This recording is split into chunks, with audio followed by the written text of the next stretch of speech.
గులివింద గింజ తన వెనకున్న మచ్చ చూసుకోదు అన్నట్టుగా నిన్న బెంగుళూరు రేవ్ పార్టీలో దొరికిన హేమక్క చాలా చాలా రకాలుగా ఇండస్ట్రీ వాళ్ళని ఎన్నో రకాలుగా నేనే పెద్ద ముత్తైదువుని, అన్నిటికీ నేనే బాధ్యురాలిని, నేనే అందరినీ ఉద్ధరిస్తున్నాను, ప్రతి వాటిలో నేనే ఉన్నాను, ఆడవాళ్ళకి చాలా చాలా హెల్ప్ చేస్తున్నాను, ఇండస్ట్రీ వాళ్ళందరూ నా మీదే ఆధారపడ్డారు, నేనే పెద్ద దిక్కుని, నేను మా అసోసియేషన్ ఎలక్షన్లో కానీ ఎక్కడ కానీ అన్నట్టుగా ఆవిడ ప్రవర్తించే తీరు చూస్తే నిజంగా బయట వాళ్ళు అబ్బో అమ్మో ఈవిడ పెద్ద నోరు మాట్లాడకూడదు అనుకునేవాడు.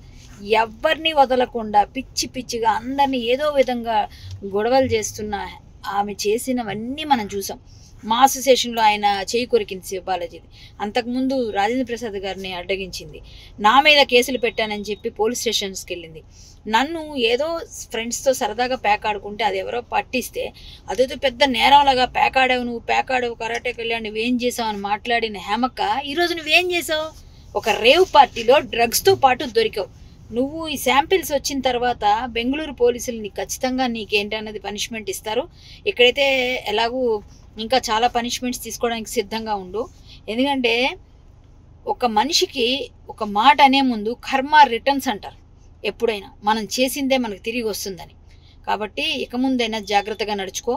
దేవుడి దయ వల్ల నీకు ఆ డ్రగ్స్తో ఏ సంబంధం లేకుండా, నీకు ఏ శాంపిల్స్లో ఎటువంటి ఇది లేకుండా నువ్వు ఉండాలని నేను మరొక్కసారి దేవుణ్ణి కోరుకుంటున్నాను. Good luck. ఇంకొకసారి ఎవరి మీద నూర్లు పారేసుకోకుండా ఆడవాళ్ళని అలాగా ఇలాగా అనకుండా ఉంటే బాగుంటుందని నేను కోరుకుంటూ